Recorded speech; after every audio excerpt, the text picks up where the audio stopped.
for that introduction. I am very delighted to be here in Konkan University. I believe you call it KKU. Let me give you a little bit of an idea of what I do. I am the publisher for some pure mathematics journals at Elsevier, and I have been doing this for the last 17 years.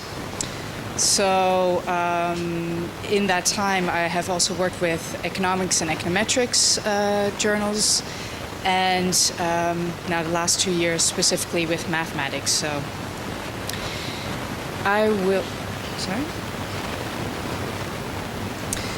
So this is a small overview of what I will be discussing today.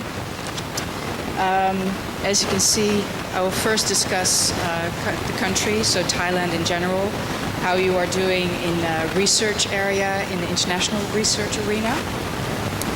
Then I will look at Konkan University and how Konkan is currently doing academically. I will give you a little bit of an idea of what Elsevier does, a little bit of history from the company. Then the major part, the largest part of the presentation is about how to get published in an internationally renowned journal. And there's a couple of steps that I would like to take to give you a better idea of how to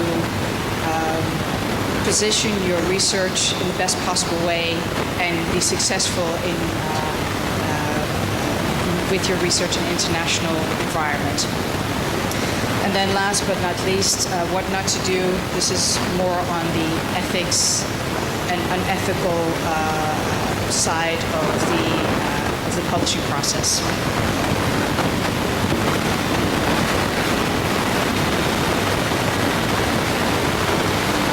So this gives you an idea of the current articles published in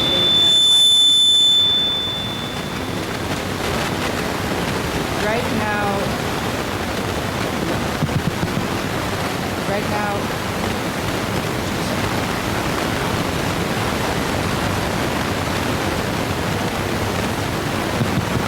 is this working?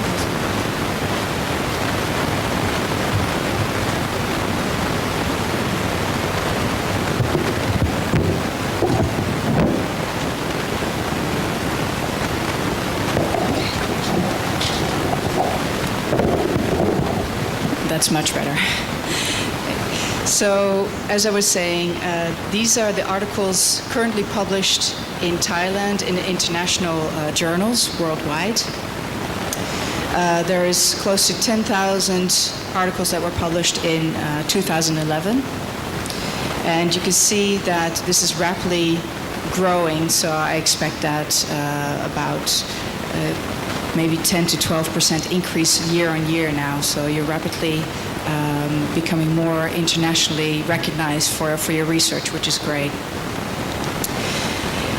Internationally, the collaboration you do is, as you can see here, in 2011, about 40% of all the articles published were with an international or with an author outside of Thailand. So you're collaborating with a lot of people around the world, and this is also really high when you compare this, for example, to the US, where in the United States about 25% is only collaborated with other researchers around the world. So I think this is really nice to look at. Then you see the cited and uncited documents here, and I hope this part of the audience can see this as well. You see that after 2 years, about 30%, 25 to 30% has already been cited. That's also great. Of course, you want to get your article cited by as many people around the world as possible. Here you have citations and self-citations, so the citations that other people make to your articles versus the citations you make to your own research. That is also quite impressive because only about 15% of the citations that are given to an article are to your own work. So you tend to cite other people more often and less your own work, which is something admirable as well. So, breakdown of the subject areas that are currently published in Thailand. I think it's a nice representation of all the different areas that you focus on. Your very particular strengths are, of course, engineering and the medical specialties, as well as chemistry. But I think you're represented in each and every field quite well. This is a representation of Khon Kaen University and the strengths that the university has specifically. You can see this ring, and you can see all the different sciences represented around the ring. And these bubbles actually represent competencies, areas of research that you are focusing on right now at this university. This one is, I think, the largest one, and this is, of course, an area that you have a global strength in from Khon Kaen University. The bubbles that are at the most outer ring are very specialized and very pure research areas. The more you get into this inside of the ring, the more multidisciplinary or interdisciplinary they become. To take one of these bubbles, you see this, it's a distinct competency, so you have excelled in this particular competency, and it also shows the number of articles that are published in that particular competency and the authors and so forth.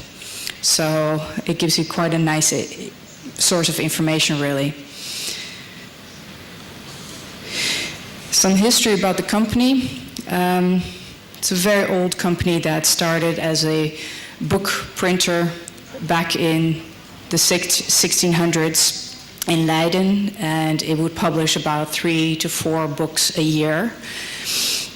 Some of the most important books that were published were texts that are still used today, actually, as foundational texts in the sciences.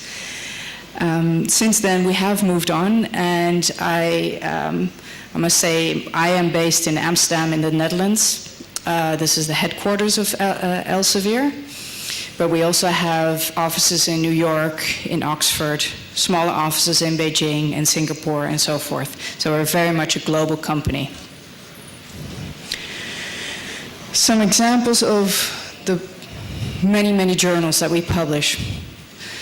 I am sure that you recognize some of these titles that you might be using through the library. Some titles, or most titles, are owned by Elsevier, but we also publish titles on behalf of societies, institutes, and sometimes we host these titles as well on our database, Science Direct. Okay, this gives you a small picture of what I do on a day-to-day basis as a publisher. So first of all, I contact the best possible editors-in-chief around the world at the different universities. They are the experts in their field, and we try and track these people so that they will edit the journal, and they will represent the journal outside of in their field, in their field of expertise as well. They are supported by editorial boards, and I hope that some of the editorial board members that are working on our journals are here today, because it's always a delight to see people in person. If you think about the million articles that are submitted to Elsevier journals every year, it requires a lot of management. All these submissions come in, and the administration of this is huge. It's extensive, really. So we have electronic submission systems. We have different ways of administering all these articles. Then it goes into the peer review process. I will discuss this a little bit in more detail, what this entails, so what you can expect from a peer review process. Through the peer review process, the million articles that we receive, about 350 to 385,000 articles will be accepted, and the rest will all be rejected, and they will have to find another place to publish in. So it's a lot of sorting as well. Of course, then there's editing and preparation, which is making sure that the manuscript is in the correct format and is displayed correctly, and that all the information there has already been placed in a particular order. The production, that is, of course, making sure that the copy will be digitized as well as a printed version of the article in the printed journal. And then it's published and most importantly disseminated, so it is made sure that all of the subscribers receive copies of these journals and articles so that people can use your research. Finally, archiving and promotion. Archiving, of course, so that not only next year after publication people can read your article, but also 50 years from now, or 100 or 200 years from now, just like Galileo. If you have important research, you want to see this way into the future so that everybody can still absorb the research you have done. A small idea of the publishing, the commercial publishers and the more specialized publishers in the world. Elsevier has the largest share holds the largest share of publications, followed by Wiley, Blackwell, and Springer. And then you have some more society publishers or specialized publishers as well. And you can see Elsevier represents all of the research areas. I think it's a nice picture because it also shows the size of the research areas. Life sciences is much bigger in the world than, for example, the social sciences. However, we try and represent that in the best possible way. Some trends in publishing.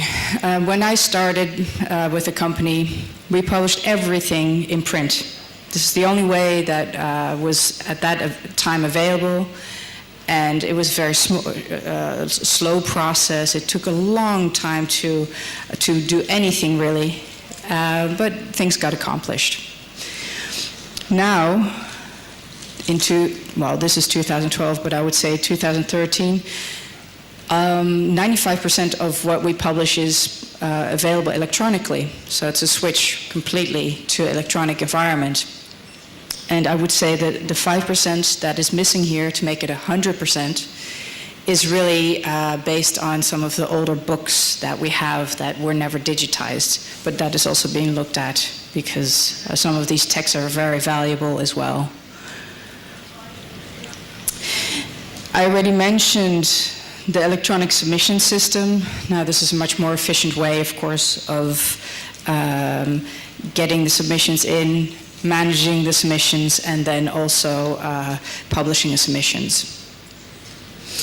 There are a lot of experimental models currently out there, including open access. I'm sure you've all heard of this. There is various different versions of open access. There is the paid for by the author open access. There is a sponsored open access where there is an institute that will pay for you. Or sometimes there's free open access as well. Elsevier investigates and tries to work with all these models to see what suits each community best, because I think there's a difference between each community and what is needed. For example, in mathematics and computer sciences, open access is not of that much of interest, whereas in the life sciences, people think this is the best way to publish. These are some of the journals that are currently full open access that we publish. And as I mentioned here, there is also a lot of journals that are a hybrid model of open access. So either the library pays or the author can choose to publish open access if he or she is accepted in the journal. Okay, now we get into more of the details of how you can actually successfully publish your paper. Now, I'm sure that a lot of you will first turn to Google and say, oh, let me see what kind of literature is already out there. What has been done, what has been published on in my particular field of research. Well, make sure that you also know exactly what is available from your librarian, because your librarian will have a lot of databases and a lot of sources of information that will be verified, so they will be validated. The sources at Google don't necessarily have validated information. So it might be research, but it's never been looked at by other researchers to verify that it is correct or maybe incorrect. So be careful how you choose your sources. Some practical advice. In a previous presentation, somebody said, okay, there's a lot of researchers in the world. There's increasing number of researchers in the world. How do I choose what topic to work on? Well, that's a very interesting question. It's a very difficult question as well. And one small piece of advice I would say is look at some of the hot topics. Look at some of the emerging topics in the world. There is numerous sources that show where there's new research being done and where you could possibly look at that particular area to focus on yourself. There is, of course, ways to evaluate which sources you want to use, but also which journals you would like to actually publish in. And I will get into this more later because this is more on the metrics side. And finally, also, more about the journals themselves. They all have home pages. They all have a lot of information on there. Do look at them. Evaluate them ahead of time.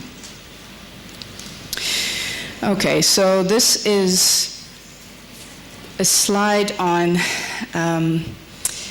not only you trying to find other researchers, but how do researchers find you throughout the world? Well, in Scopus, for example, and I know you have access to this database, each author has a profile. So it's identified by the name and also by the number of articles published, 144 in this case, and also the references to those articles. So I think that's 2,100 references. So Professor Siti Haborn, if I am pronouncing this correctly, has quite an impressive record, and this person is actually at Konkan here, so Faculty of Medicine. You can also see that this person is also known by various names, and I'd like to show you that you have to be careful that the name you use as a researcher is a name that you will always stick to. So regardless of whether you get married and maybe assume your husband's name as a woman, or if you use your abbreviation of your first names and so forth, make sure that it's always the same, because then people will be able to find you much easier. And there is no they don't need to distinguish between the two or three names that you might have assumed. Project ORCID looks at that, and it actually consolidates all the information from each researcher.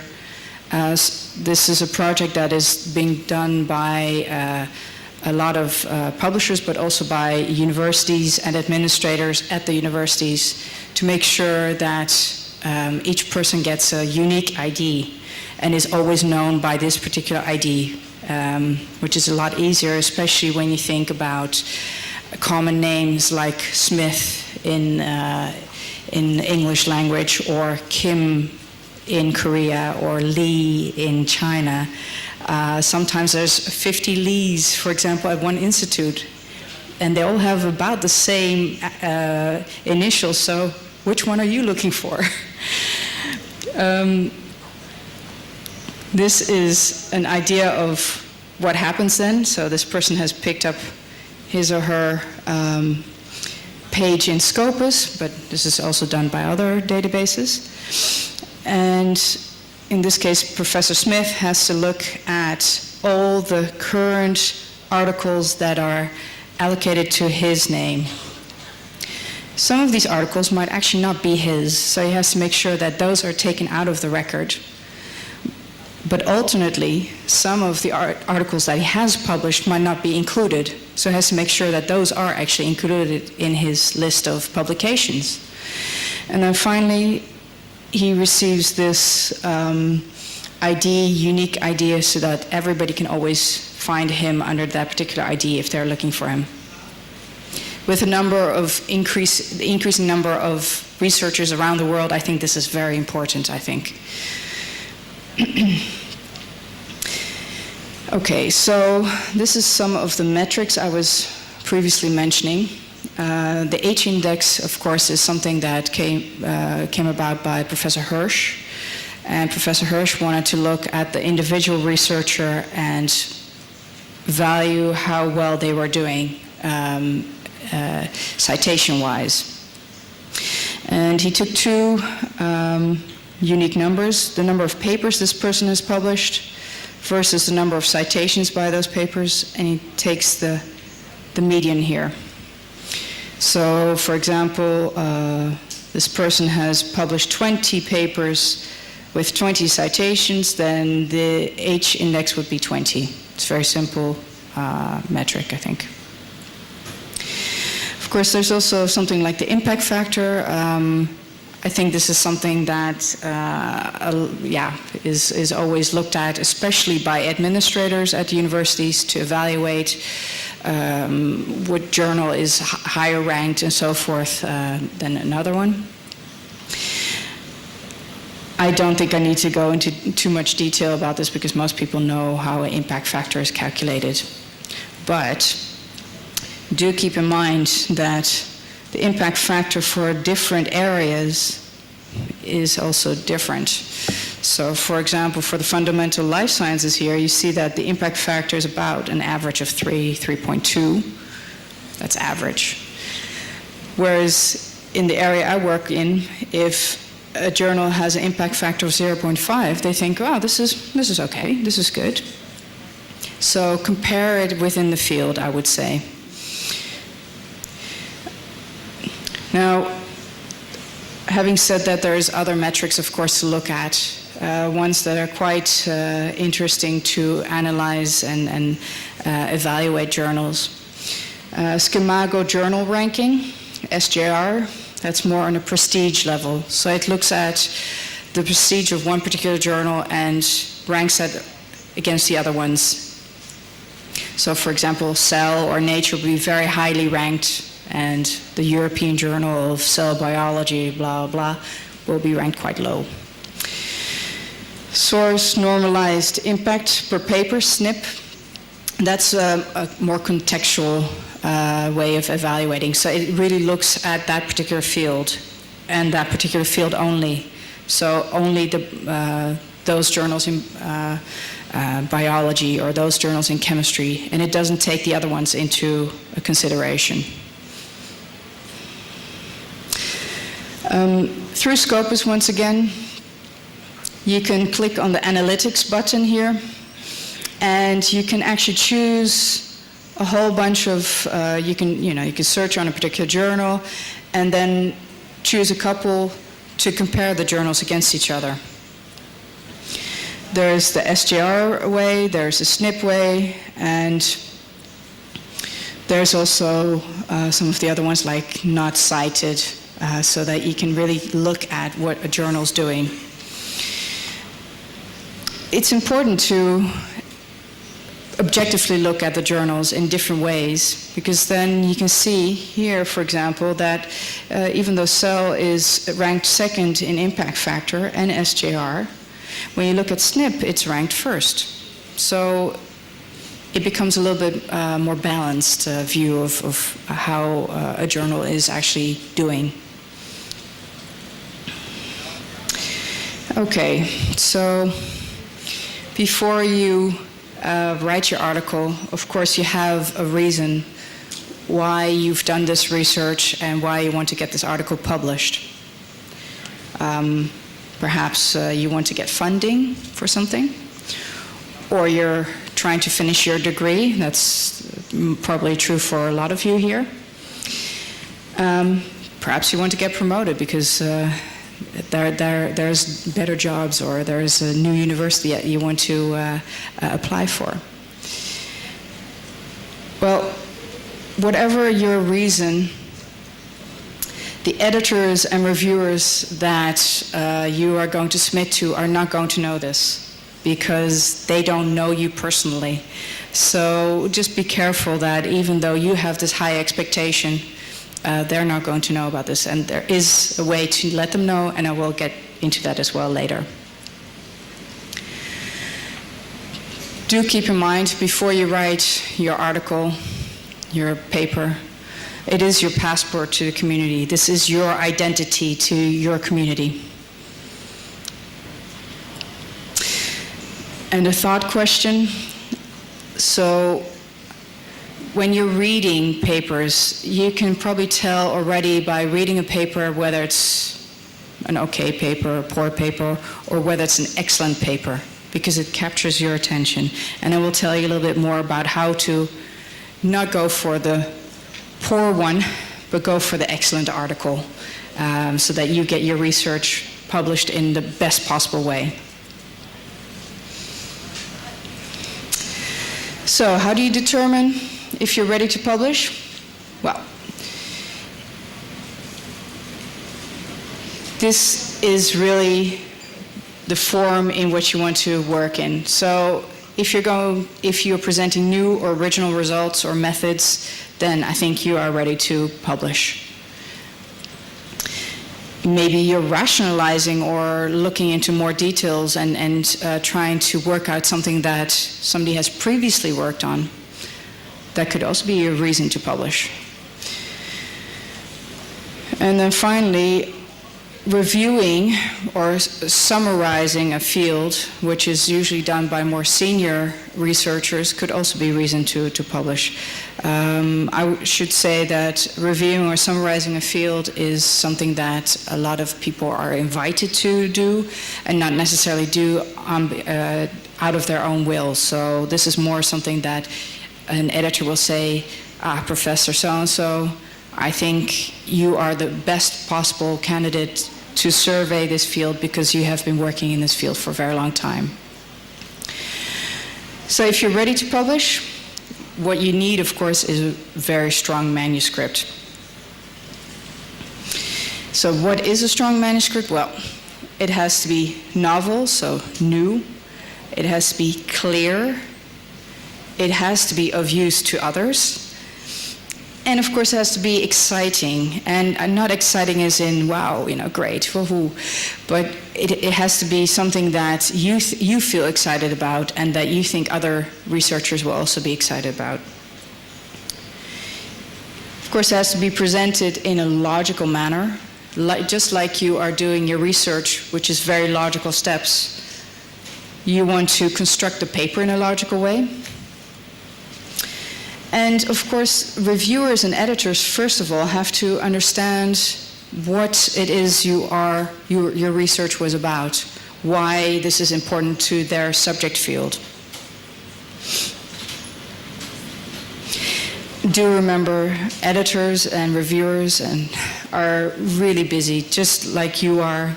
They're not only working on their own research, they don't only have their own teaching responsibilities, they are also looking after a journal. So they have very little time, so make their time worth it.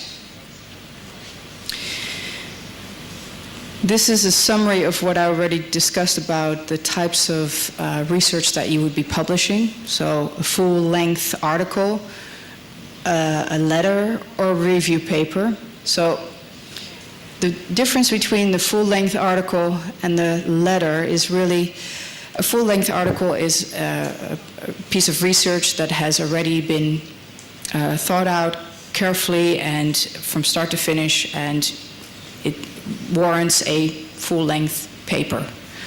However, if you have something where you find something new and you think it's really exciting and you want to submit this quickly so that the rest of the community can hear about this, then perhaps a letter is more appropriate because it's a quicker communication between you and your research community. Do ask, especially younger people around here, do ask your supervisor and your colleagues where they feel that this piece of research should sit. Should it be a full-length article, or should it be considered more of a letter?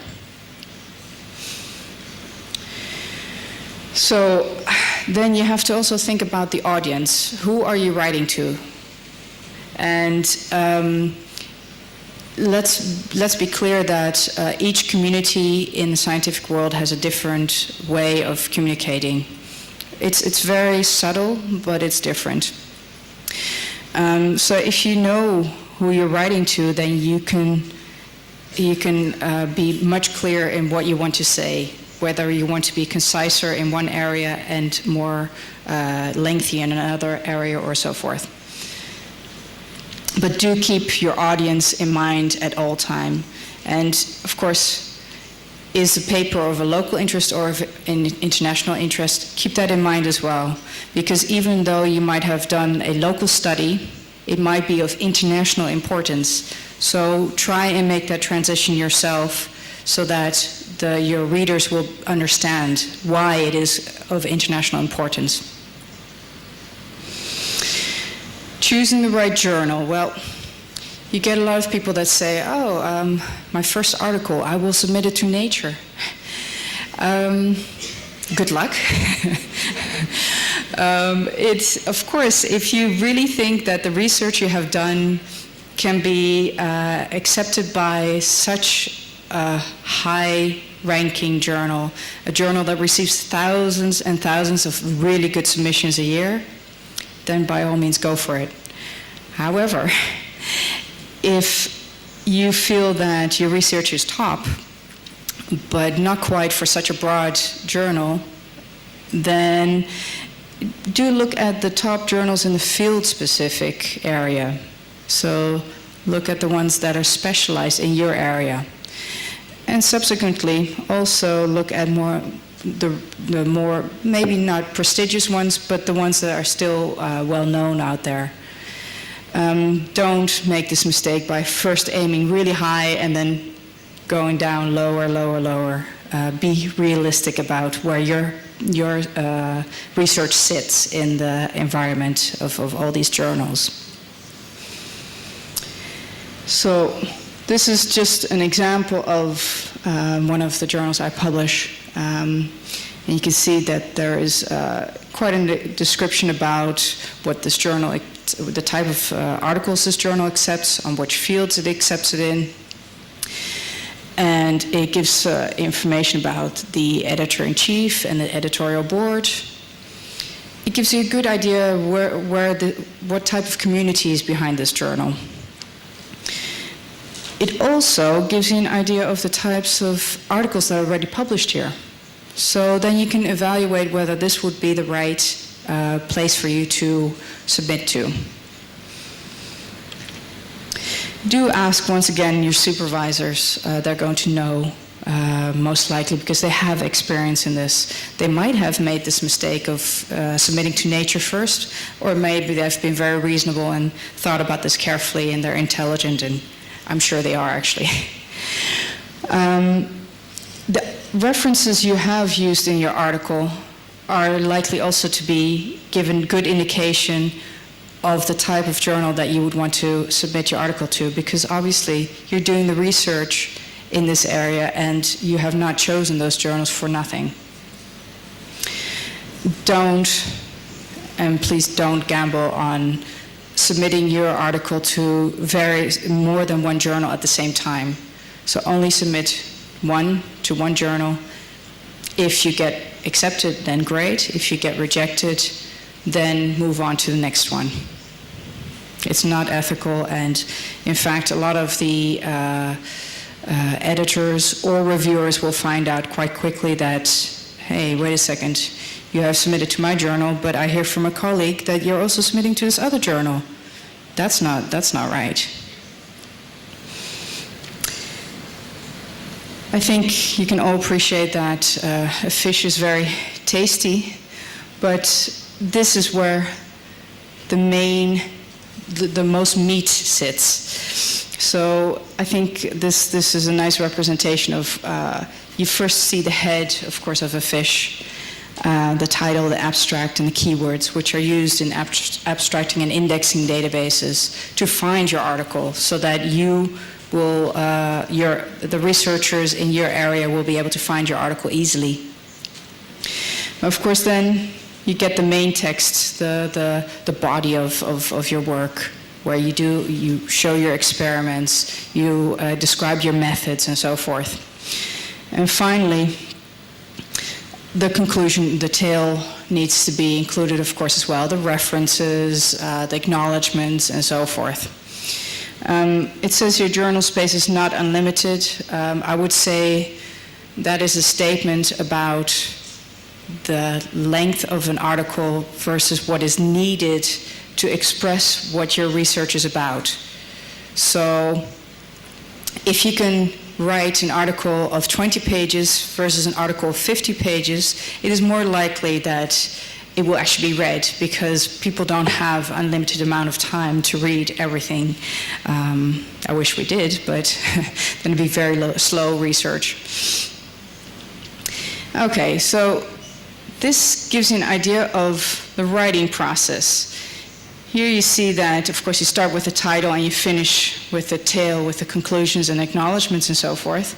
Well, the writing is just the other way around, where, of course, you gather your data first and you make sure that everything is there, it's consolidated, and all the figures and tables are correct and so forth.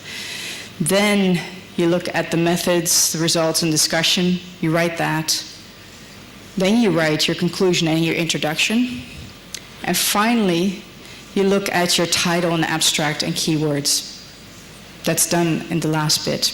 That's the last thing you will do.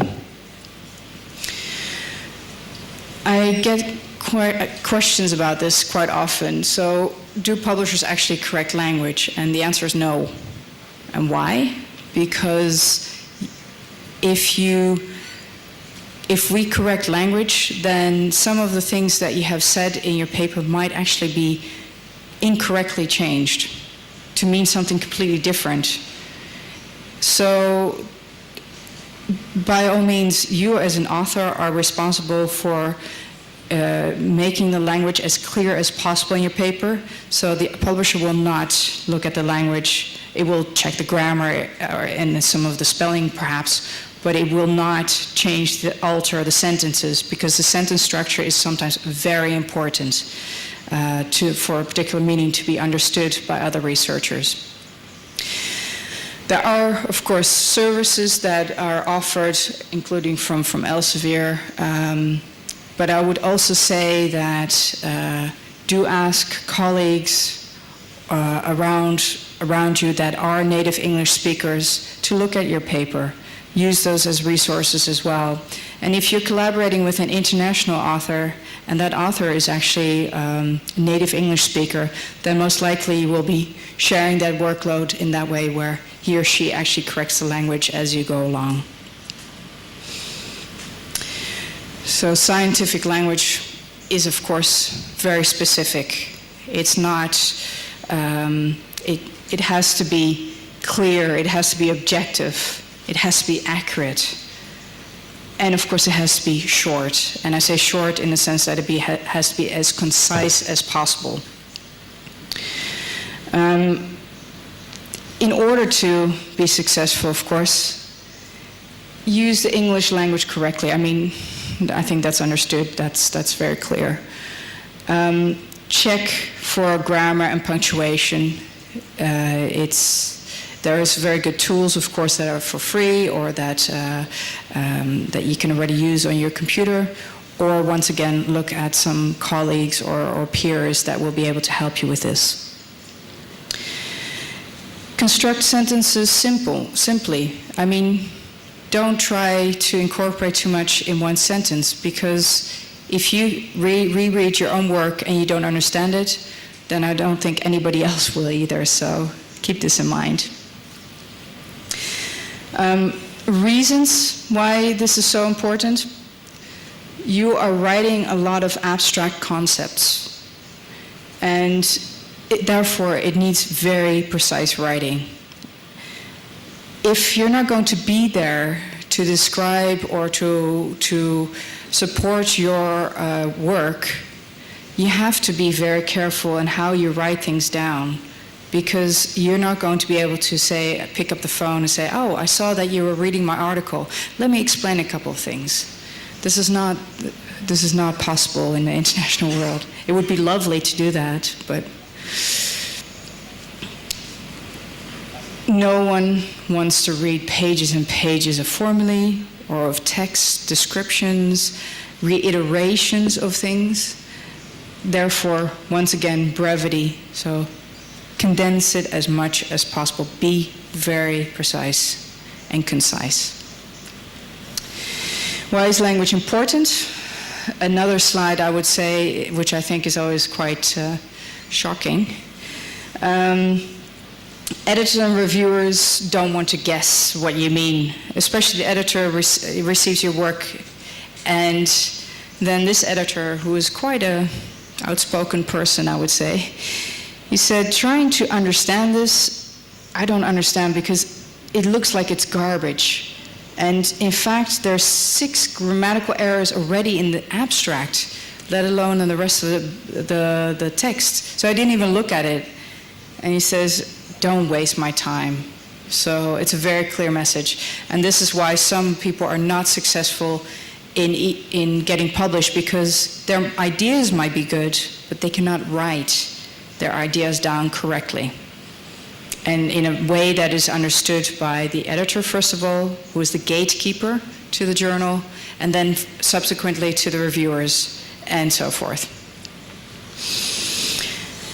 So sentences, please write them as short as possible.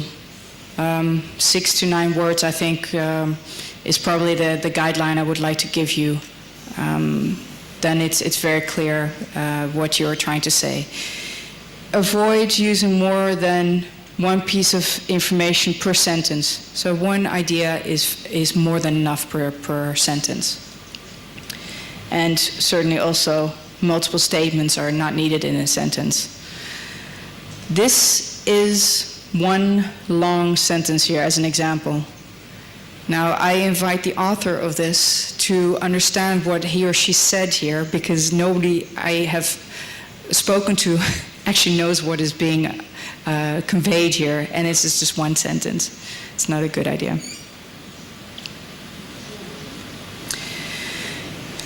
On authorship, so of course there is international rules about who becomes an author of a paper and who does not.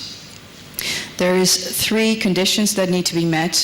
So the author of a paper needs to substantially have contributed to the paper.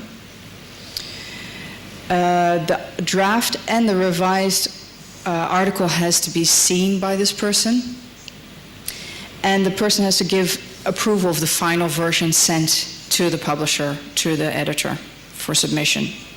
If all those 3 conditions are met, then it's an acknowledged individual, so an acknowledged author. There is, of course, an order that is quite commonly used, and I realize that in some research areas this is slightly different, but this is a general rule.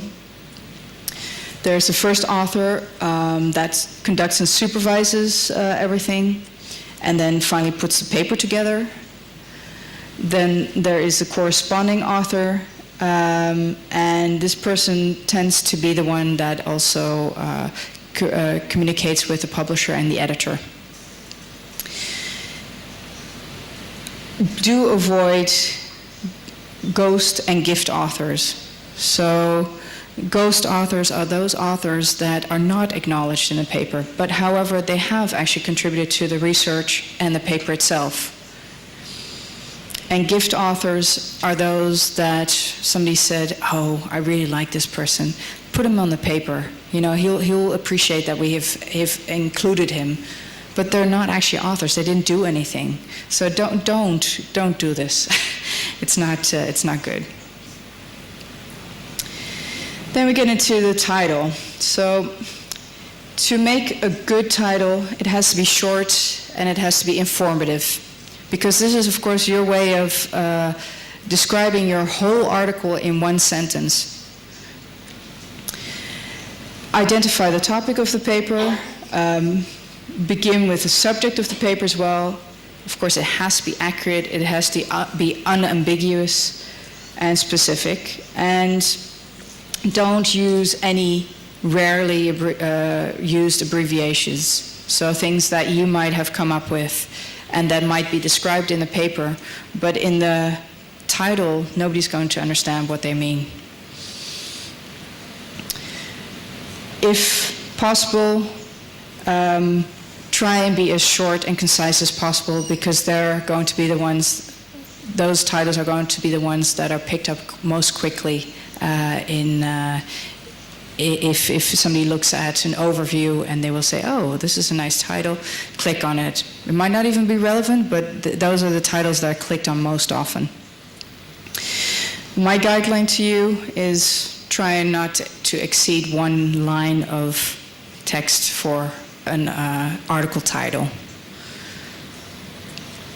Some of the examples and some of the phrases you want to avoid, so preliminary observations on, well, it's unnecessary to say that they are preliminary observations. You don't have to say this in a title. Just state the topic. Partial results towards a proof of, well, it's accurate, but still unnecessary. Don't start your title with these types of things.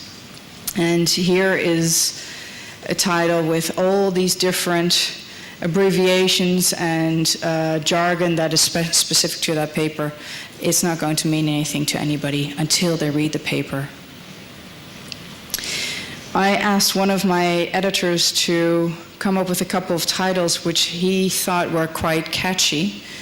Paths, trees, and flowers. Well, paths and trees are actually terms used in combinatorics and mathematics. So paths, trees, and flowers make sense. And in fact, it was picked up very quickly by the colleagues because they were all curious what the flowers meant. A method in graph theory, now that's very accurate title. It's very short and it's also very accurate. You do have titles like this, mangoes and blueberries, and packing seagulls. These are the types of titles where people say, what? These are inside jokes by the authors, and yes, they are very good articles, and the authors know what they mean, but only when you know the authors will you understand what they're talking about. So then it's not being picked up by anybody else outside this community. The abstract. So now you're saying to your reader, these are the most important things that I have actually discovered. Abstract is, of course, also included in the abstracting and database, abstracting and indexing services. So all these things are being picked up and people can freely access this wherever they are. Yeah, it is an advertisement for your article, really. It says, come see me. You want to read this. This is exciting research. In this abstract, as you can see here, what has been done is the first part, and what are the main findings is in the second part. It's very clear, it's one paragraph, short, descriptive, it's very well used. Keywords, of course, are also included in the abstracting and indexing layer of the database.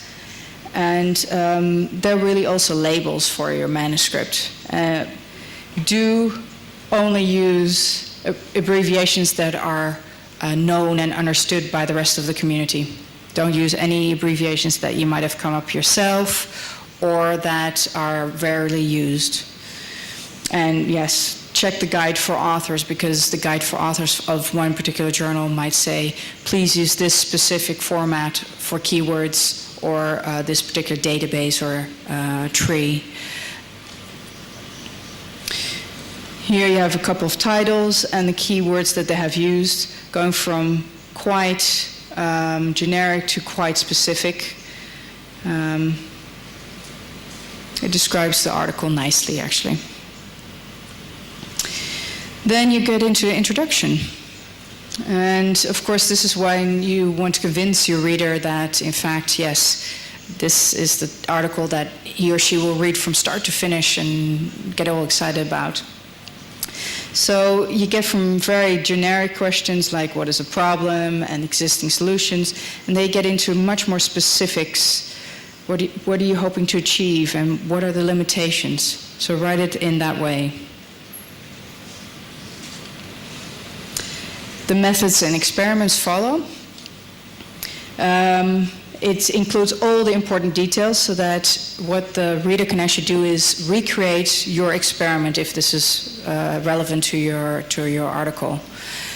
So it can only be unambiguous what you have done. Do give the vendor names and the chemical compounds that you might have used or the chemical names. Present the proper control experiments, and don't add any comments or discussions here.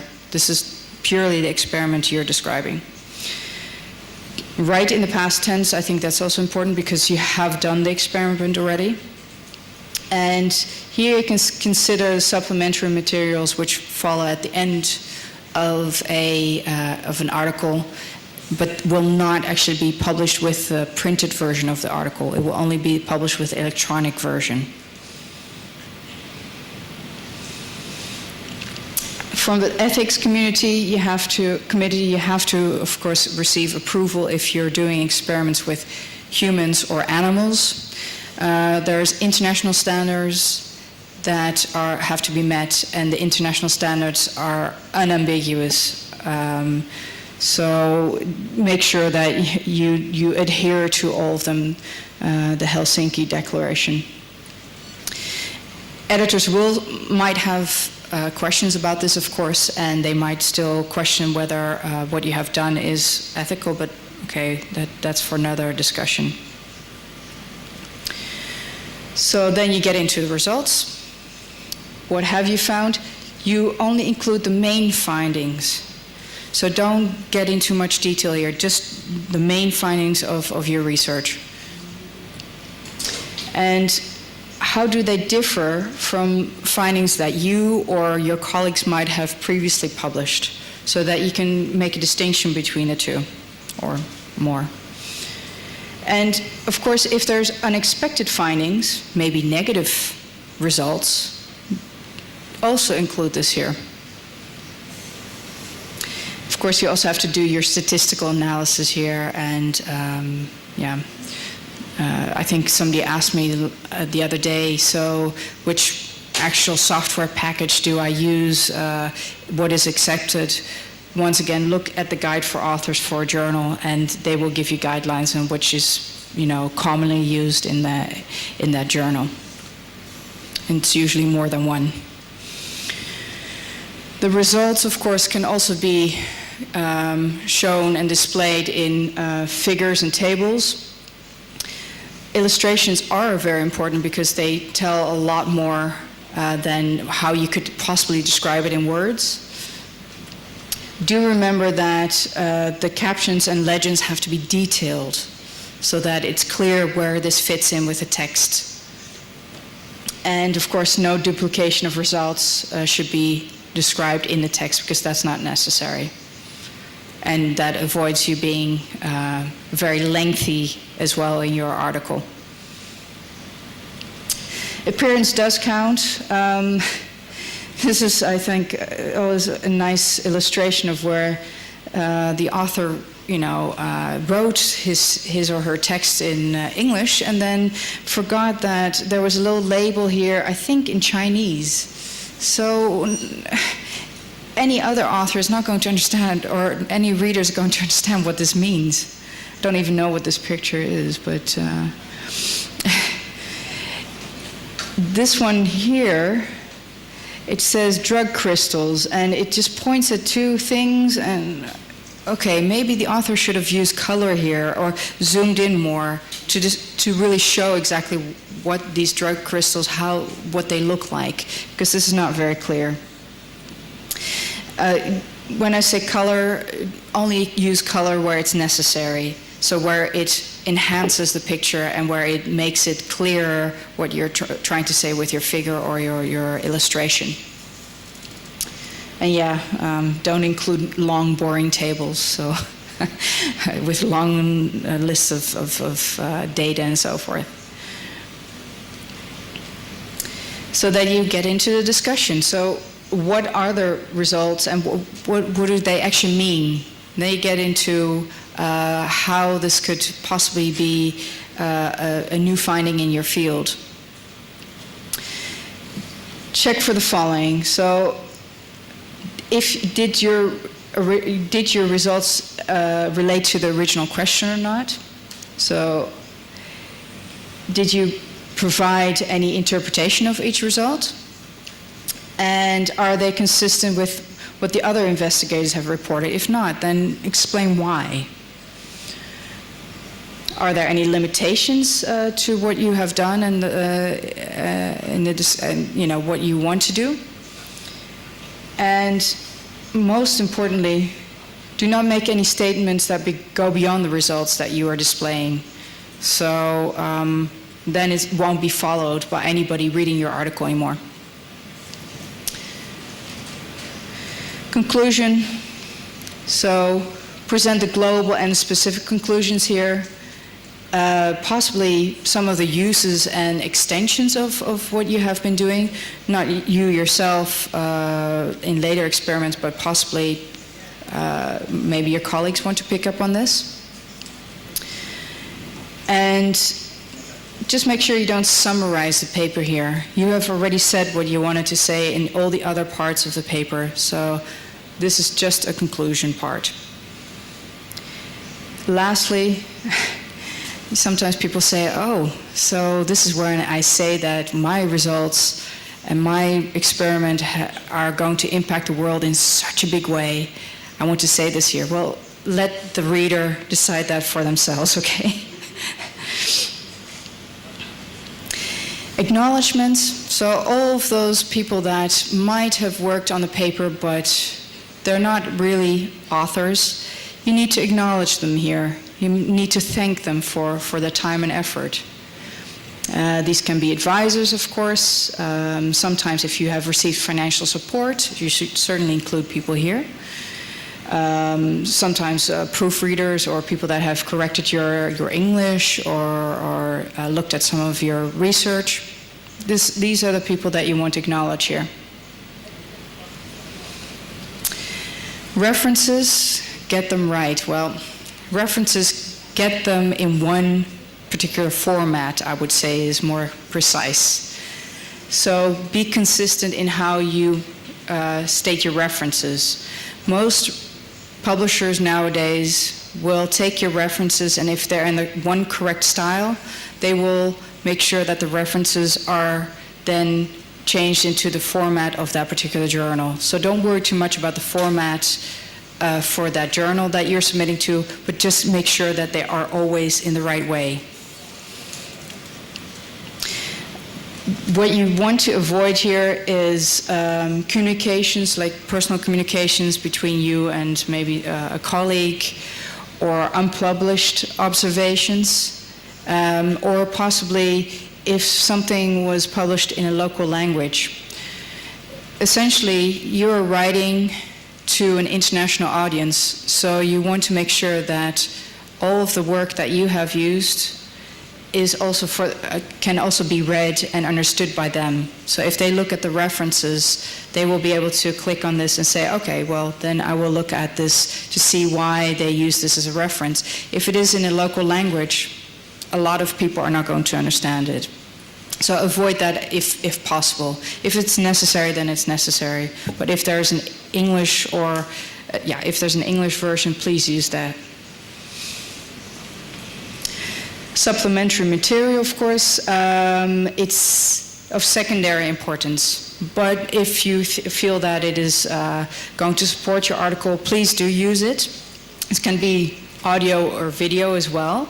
But just keep in mind that it only supports it in a secondary way because it will not be included in the printed version of the journal.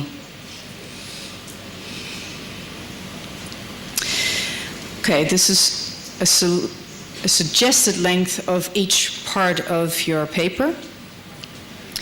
I would say this is where you look at the guide for authors once again to see if this particular journal has a page limit.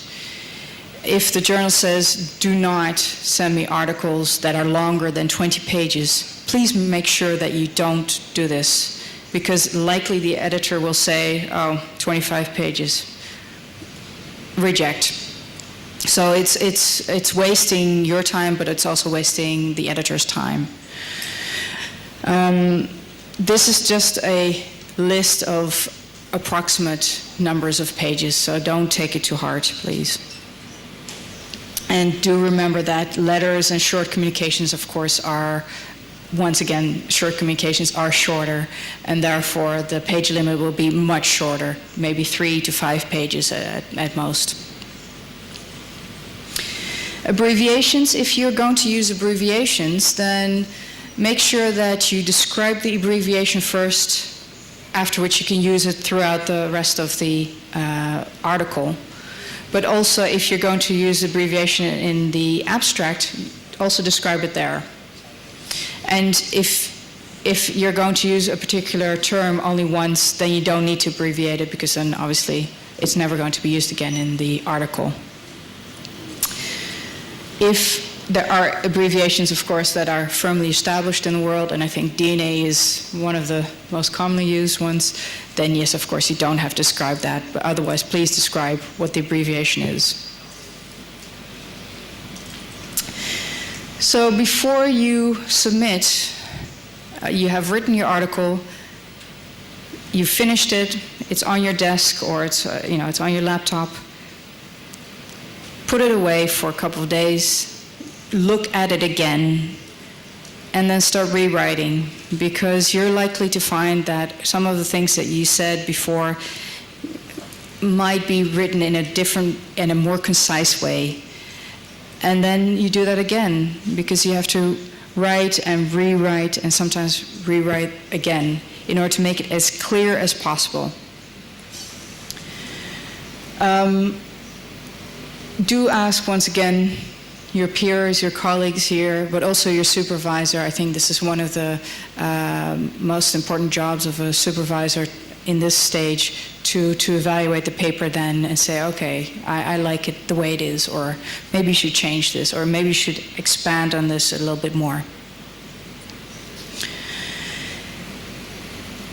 This cover letter, or sometimes it's a text box if you're submitting electronically, is your chance to say, dear Professor so-and-so, I am a PhD student and this is a paper that will get me my degree.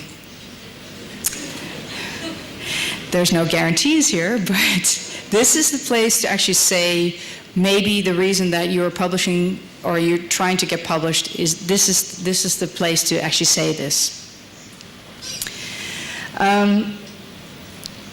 Submit it along with your manuscript so that you can actually mention why this is so important to the journal and why you chose this particular journal to submit your publication to. If there are special requirements, then please mention them here as well. And special requirements can be reviewers that you might suggest for your paper. Sometimes the editors will say, oh, great, this person has given me these reviewers. Yes, I will send the paper to these reviewers because that's a great suggestion. However, some editors will say, thank you, these are your friends. I will not send your paper to these reviewers because they're likely to say, this is a great paper, and they will not be critical enough. So this is a cover letter, and it says here, the final approval from all of the authors are met, of course, because this is the Vancouver Convention style. The explanation and the importance of the research is stated here as well. And then below here are the suggested reviewers that this corresponding author has given. So, you're ready to submit. You've done it. Yeah. This is what it might feel like. But I want to make sure that you get an idea of what goes on behind the scenes, because people are not as harsh as this, I hope. Here's an overview of what really happens behind when you submit.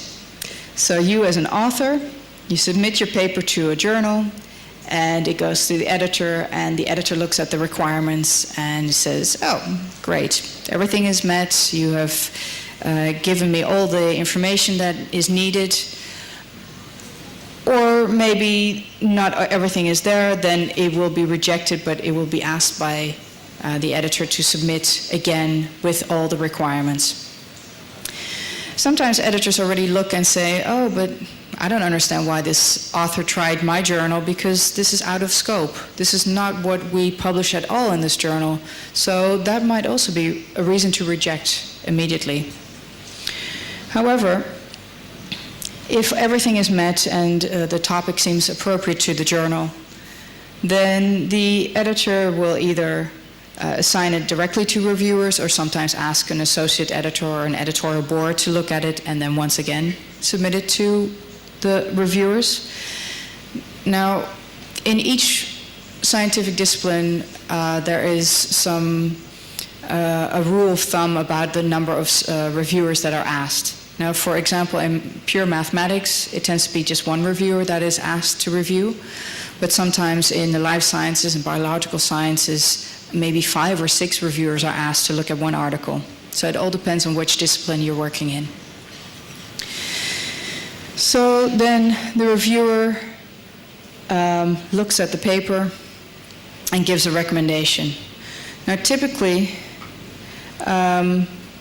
all of these are collected, and then the editor will make a decision. And it is the editor that makes the final decision on whether a paper is accepted, rejected, or a revision is required.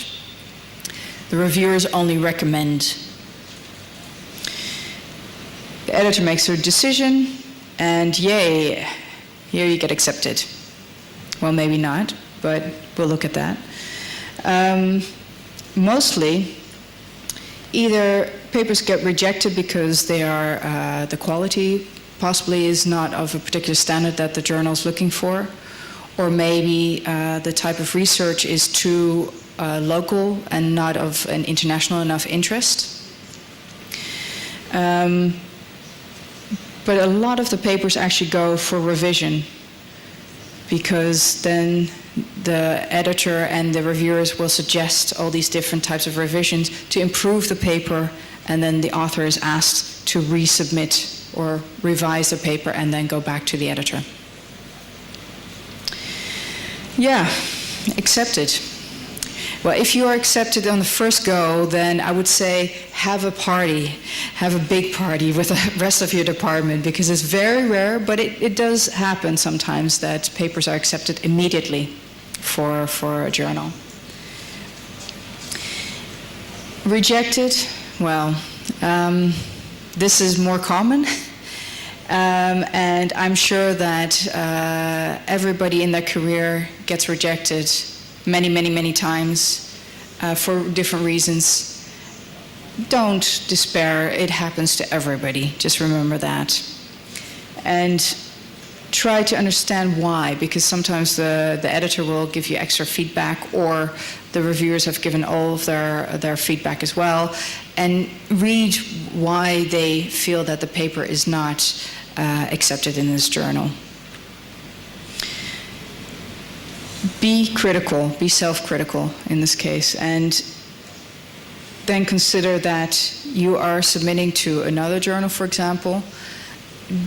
Start the whole process over again. Look at the type of journal you want to publish in, look at the aims and scope again, look at the requirements of that journal, and then restructure the paper accordingly. But the advice by the reviewers, take that to heart, because this is a couple of people that have looked at your paper in a very critical manner, but in a constructive manner as well. So take this in consideration. Rejection is not the end of the world. It might feel like that for maybe a couple of days, and you can sit down and cry a little bit, but your research is worth much more than that, of course, because you know why it's worth publishing. So then go back and revise it and rewrite it again to make it much better again, once again, and take what the reviewers and the editor have said to heart as well. There is, of course, a large portion of people that will get the message back from the editor saying, okay, we'd like you to revise this manuscript. Now, there's two types of revision. There's a minor revision where basically, the editor thinks that it's acceptable, the research is done correctly and so forth, but there's some small little pieces of information that need to be changed. There's also major revision where the article needs a lot of reworking in order to become in the best possible shape for it to be published. Likely, you're not going to find that the editor will say, yes, dear author, thank you, this is a minor revision or this is a major revision. They're not going to say this. But the length of the different changes are going to give you an idea of whether it's a minor or a major revision. And do remember, even if it's a minor revision, it's still not guaranteed that it will be published after all. The editor might change his or her decision at the last moment for whatever reason. Manuscript revision, do cherish the chance to even better your work here. When you prepare your response letter, so taking all the different pieces of advice from the reviewers, make very clear notes of exactly where you have incorporated this in your manuscript.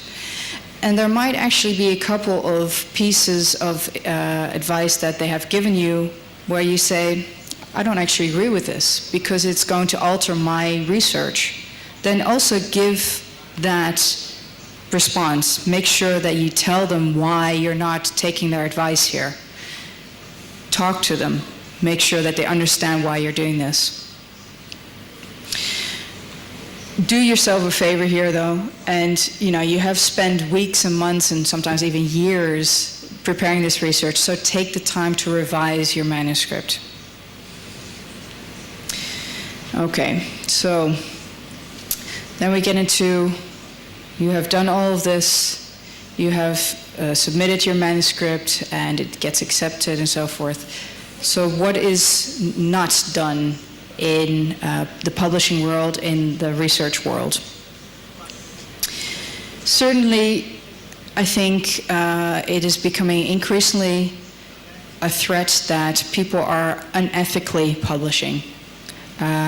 Sometimes they are plagiarizing, sometimes there's falsification of data that they are publishing, and sometimes they're even hiring other people to write their manuscripts.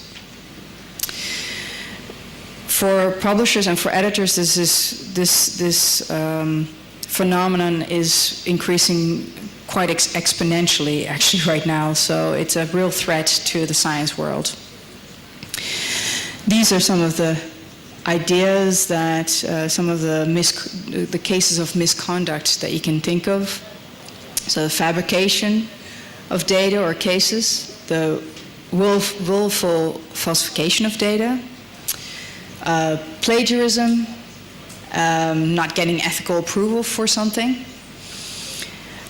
not admitting if there is missing data, for example, that's another one, and so forth. And even though it says from serious to less serious, sometimes even these types of unethical behavior are very, very serious because they have huge implications on research.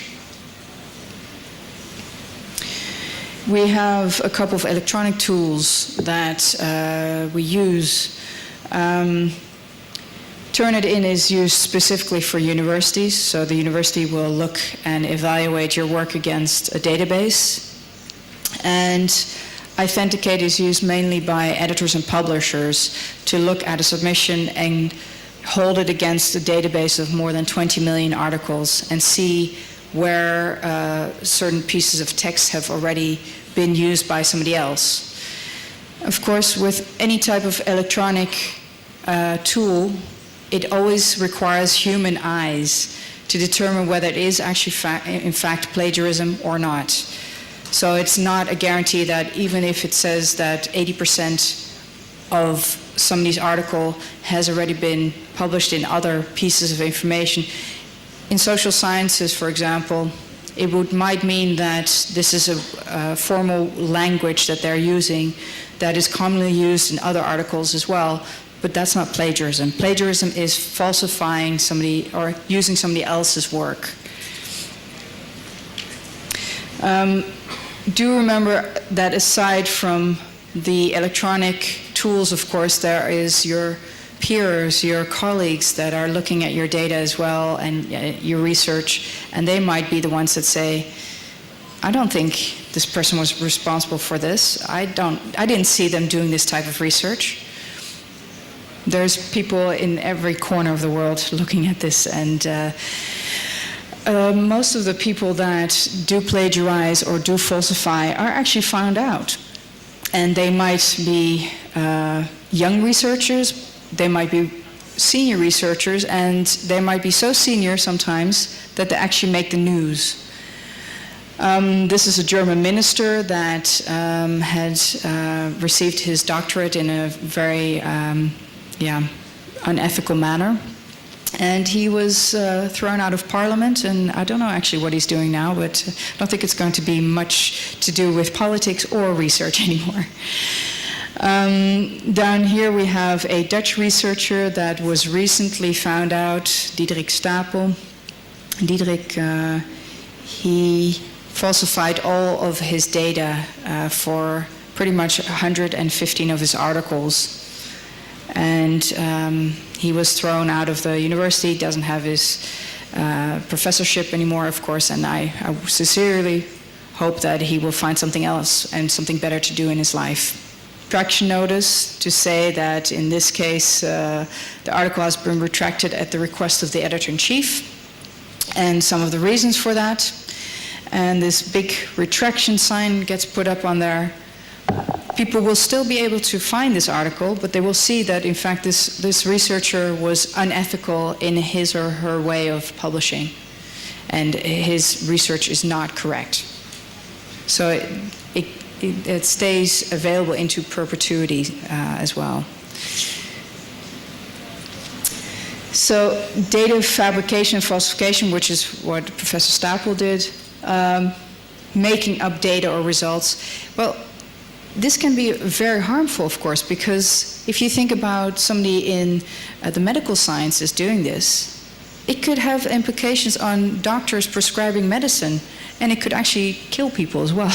I mean, that's the worst case, of course, but yeah. Finally, what does lead to acceptance?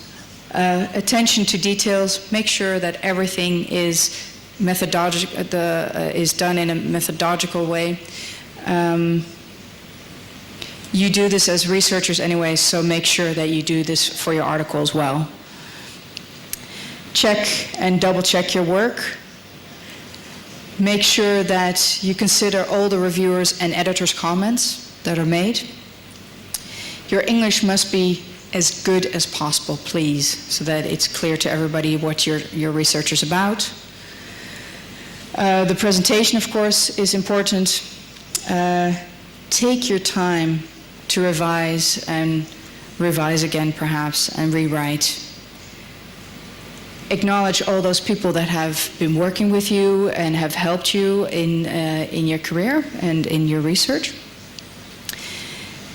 Do make sure that what you publish is new, original, and not previously published work. Be critical about evaluating your manuscript, and all ethical rules have to be obeyed. That is not a national thing, that's an international thing. This is some further reading. I believe you will get a copy of the presentation afterwards, so don't worry about this. You can look at some of the links and some of the sites that are going to be helpful for you, also on the use of English language and so forth.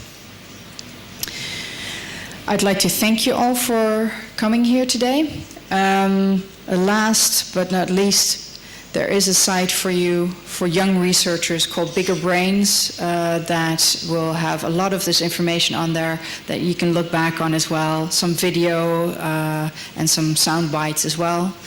And if you have any questions, this is the time for it.